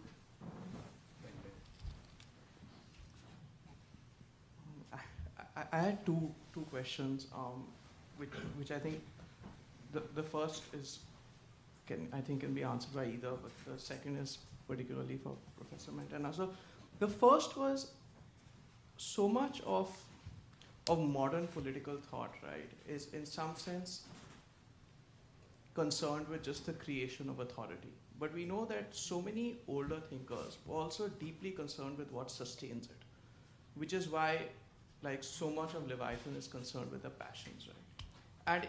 And in that sense, so much of modern thought is full of people who are rationalists. And I was just wondering that if you were to view Gandhi through that lens, right, where would you place him? Would you place him as in what kind of camp? The second question I had, which is for Professor Mantena, is the means ends question, right, in Gandhi. Doesn't, in some sense, Gandhi's concern about ends flow from his deep belief about the uncertainty of politics? And the fact that it's not so much that he's not so much exhibiting a respect for outcomes as he is exhibiting a respect for indeterminacy. And in that sense, it's really like the Gita, in the sense that the only thing Gandhi is sure of is that every action he performs, every action, every act of spinning leaves a mark on the world. And he's sure, but he doesn't know how that mark will translate into outcomes.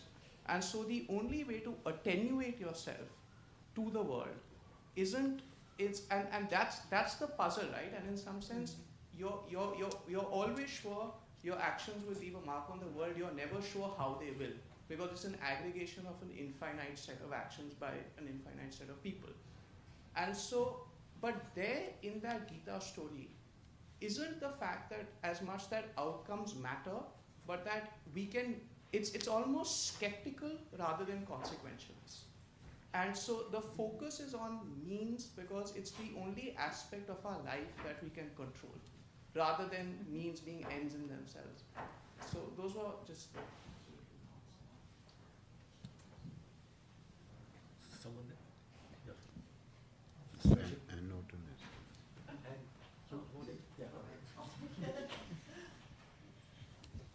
Yes, I want to return to that quotation that got a laugh from everyone, and I'm not sure it should have, and that is, everybody must spin.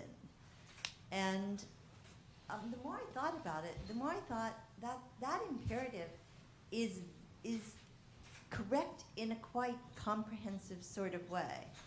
That is to say, everyone must spin because there's this question of, in the act of spinning, the limiting of desire. But what's more interesting is if everyone spins, beginning from that, from having divested themselves of their clothing, put themselves in that condition that the French called démuni, and then they spin, they have equality of condition, they have equality of practice, they have that equality substantively, and they have it not as a consequence, but as a performative. That is to say, they have it immediately, timelessly, and incalculably.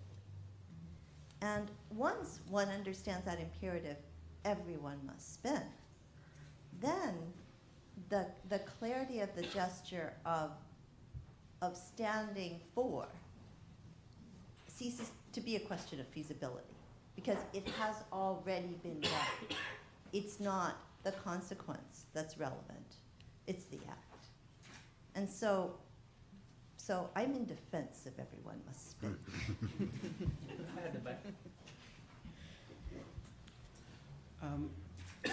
Okay, first of all, I'm not a theorist, so this might be a bit of a general question, but just like Nehru was troubled with some of the writings of Gandhi and perhaps couldn't quite understand where Gandhi was coming from, I would imagine that Gandhi would feel very troubled by many of the writings of Nehru and many of the ideas and policies that Nehru ended up pursuing later on, many of which were very similar to the ones Ambedkar advocated in the realm of economics, going away from Gandhi and the Gandhian notion of Swadeshi economics.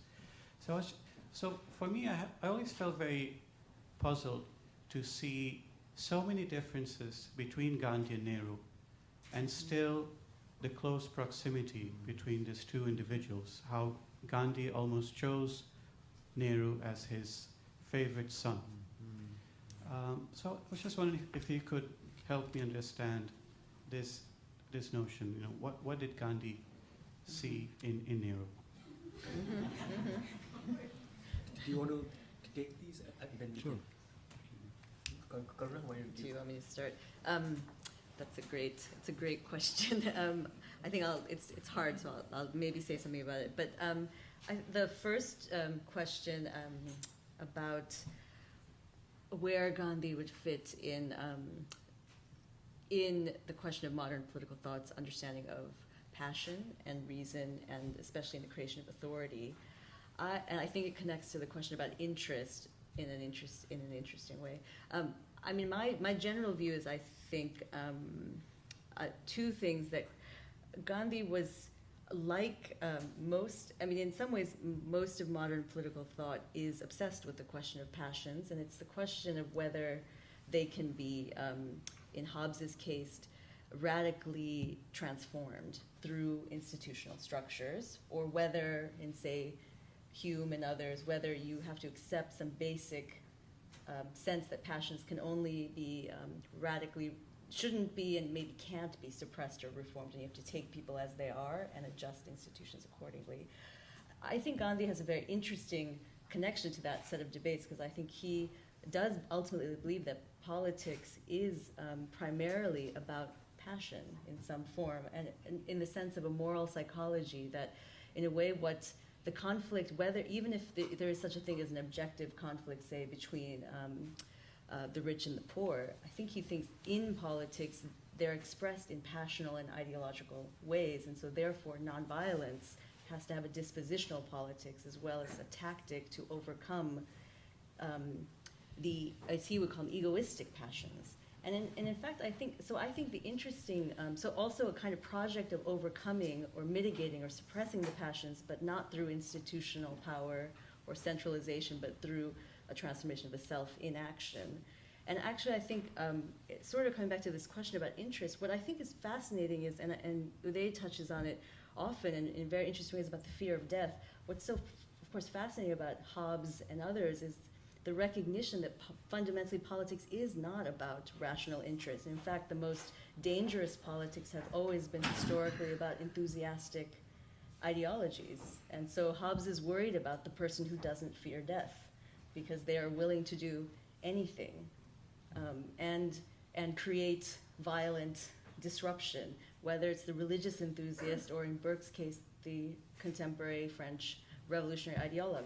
That in fact, I think the assumption, so in fact, it's not that politics is about rational interest. In fact, all of these thinkers struggle with how to make politics more rational, or more, or at least lower down the temperature. And so, in that sense, I think Gandhi fits interestingly in there. But of course, he's also known as a figure of action, of protest, of resistance, and I think that's what makes him extremely interesting and unorthodox. Is he is a figure of action and protest, but in a very, but it's an active orientation to a politics of restraint, which I think is a very unique and distinctive combination.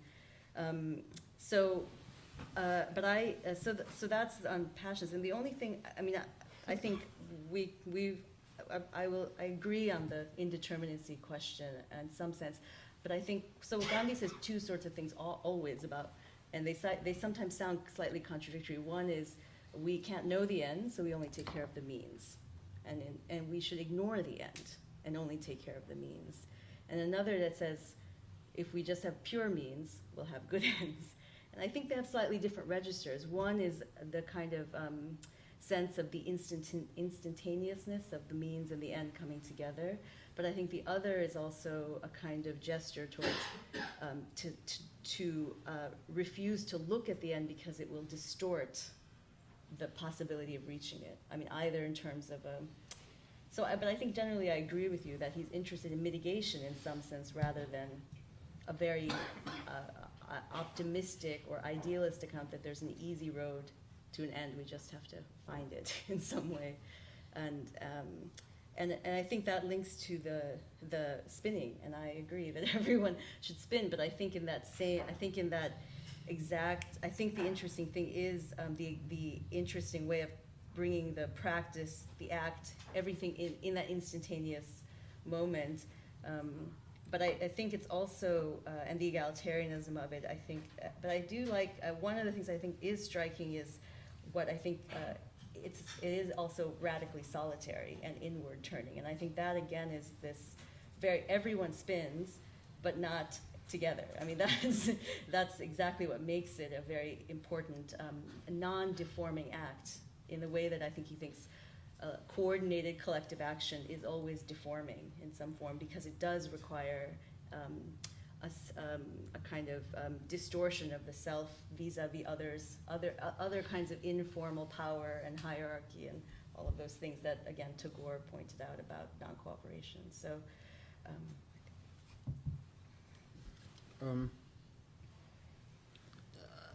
let me just try and think aloud about the Gandhi-Nehru relationship. You're right. It is at some level a very puzzling thing. I think one way to understand it, this is just a conjecture, is if you read Discovery of India and various parts of of Nehru's autobiography, other autobiographical fragments, I think one of the things that is so striking is till fairly late, maybe always, Nehru feels a kind of profound sense of uncertainty, to use a kind of a word that's probably overused and probably not right in this context, but I'll use it nonetheless. He feels a kind of insecurity about his relationship to India. There are long passages in Discovery where he describes himself as a stranger to India. One might say the title is indicative of that. And I think one kind of link that Nehru feels to Gandhi is that through Gandhi, the sense of being a stranger to India is not a sense in Nehru that, look, this isn't a country I have lived in. It's a deeper sense. It's that I'm not connecting to it in some appropriate way. And I think when you look at the at least half a dozen speeches he gives following Gandhiji's death, one of the themes that's always present in it was that it's not just that the light has gone out, it's that through Gandhiji we knew what India was. That he was our access to what it meant to be Indian. So I think there is a certain kind of sense in which Nehru sees in Gandhiji a way to address this sense of not connecting with India appropriately. And that connection doesn't turn on sharing a kind of political worldview. So I think, this at least helps or attempts to explain why Nehru feels this kind of link to Gandhi. Why Gandhi feels the link to Nehru? I don't know. It is surprising because Gandhi doesn't actually feel a link to just about anything. But I don't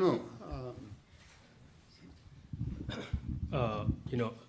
It sort of struck me that a decade ago there was this landmark book called Bowling Alone, but Bob Putnam would never think of spinning alone.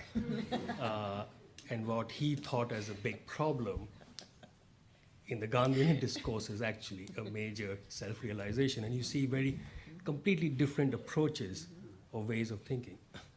I know that you had like many more questions, but we have a reception now, so you can talk with our panelists, and I hope you'll join me in thanking our panelists for a fabulous presentation.